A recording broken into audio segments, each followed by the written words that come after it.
A dinastia Magalhães, o império político que estagnou a Bahia por décadas. Você sabia que por décadas um único grupo familiar dominou a política de um dos maiores estados do Brasil, influenciando diretamente o rumo da economia, da educação e do desenvolvimento social de milhões de pessoas? Estamos falando da poderosa família Magalhães, cujo controle sobre a Bahia marcou uma era de clientelismo, autoritarismo político e concentração de poder poucas vezes vista no país. Esse domínio não se limitou apenas a cargos eletivos. Ele se estendia para os bastidores do poder, para os corredores das universidades, redações de jornais, salas de negócios e até mesmo para a mesa de bar do cidadão comum, que sentia diariamente o peso de um sistema político viciado. A influência dos Magalhães moldou a Bahia por décadas, tornando-se quase uma entidade acima das instituições democráticas. Neste vídeo do canal Área de Poder, vamos mergulhar na história dessa dinastia política que controlou o Estado como se fosse um feudo pessoal, deixando como legado tanto obras importantes quanto graves sinais de atraso estrutural. Prepare-se para uma análise profunda e direta sobre o monopólio político na Bahia e as consequências desse domínio para o povo baiano. E antes de continuarmos, já deixa seu like, se inscreva no canal e comente aí embaixo. Você acha que a política brasileira ainda está nas mãos de oligarquias regionais? Vamos debater nos comentários. O início de uma dinastia, a ACM e a ascensão do carlismo. A história do poder da família Magalhães começa com Antônio Carlos Magalhães, mais conhecido como ACM. Baiano de Salvador, nascido em 1927, ACM iniciou sua trajetória política ainda jovem, e logo conquistou posições de destaque graças à sua habilidade em fazer alianças e ao seu carisma enérgico e autoritário. Ele soube aproveitar as brechas do sistema político da época e as oportunidades oferecidas pela ditadura militar para construir sua base. Tornou-se uma figura central na política baiana e nacional, cultivando uma imagem de líder forte, ao mesmo tempo temido e admirado por seus aliados e adversários.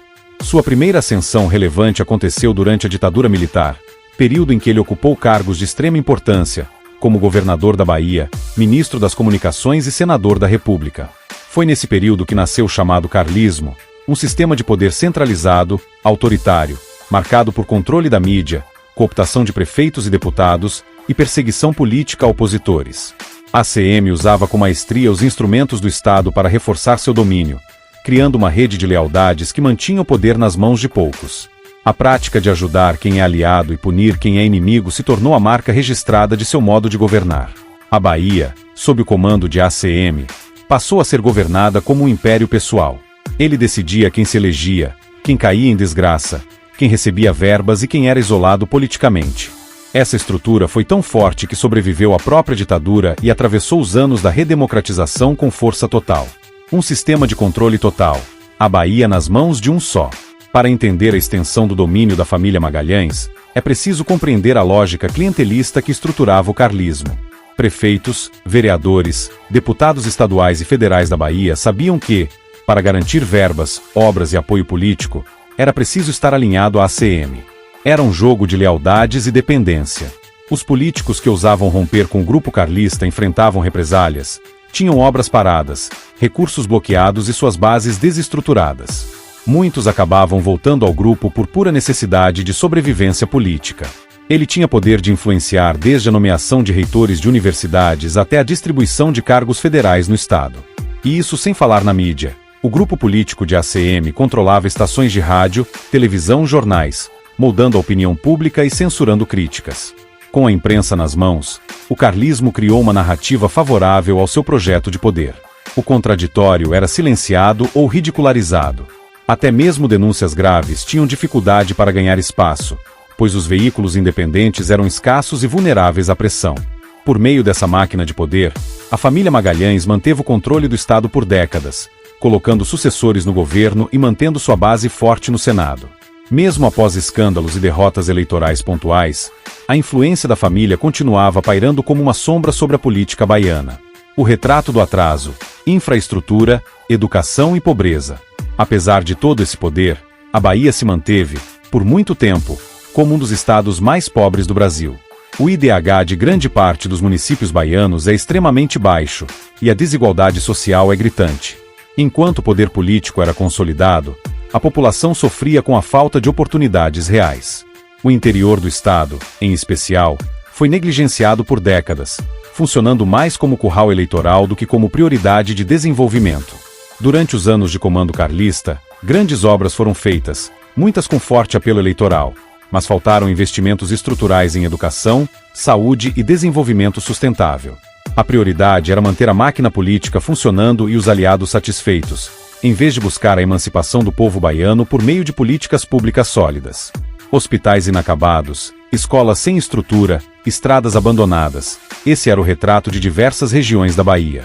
O clientelismo travava a meritocracia e impedia o crescimento de novas lideranças locais. Os sistemas de educação e saúde foram sucateados em várias regiões do estado. A juventude crescia sem oportunidades, e a economia baiana permanecia dependente de políticas federais e do assistencialismo eleitoral praticado por cabos eleitorais do carlismo. A Bahia, com sua rica história cultural, com sua população vibrante e sua localização estratégica, poderia ter sido um polo de inovação, turismo de alto nível e desenvolvimento econômico. Mas os interesses da família Magalhães e seus aliados transformaram o estado em um reduto eleitoral congelado no tempo. O império abalado, o fim do ciclo de ACM. ACM faleceu em 2007, mas sua influência já vinha enfraquecendo desde o início dos anos 2000, quando perdeu disputas importantes e viu surgir uma nova geração de líderes políticos baianos, como Jacques Wagner, do PT, que viria a quebrar a hegemonia carlista ao conquistar o governo da Bahia em 2006. Esse rompimento com a velha política foi simbólico. Mostrava que, mesmo diante de um sistema tão enraizado, era possível derrotar as oligarquias quando havia organização popular e projeto alternativo de poder. O declínio do carlismo marcou o fim de um ciclo autoritário, mas não significou, necessariamente, o fim da influência dos Magalhães. Antônio Carlos Magalhães Neto, o ACM Neto, neto do patriarca, manteve o nome da família vivo na política, elegendo-se prefeito de Salvador por 2 mandatos e tentando governar a Bahia em 2022, eleição que perdeu para Jerônimo Rodrigues, mas que mostrou que os Magalhães continuam relevantes. O carisma, a tradição familiar e o capital político herdado ainda mantêm a marca dos Magalhães presente nas disputas locais. Mesmo fora do poder executivo estadual, continuam sendo uma força a ser considerada.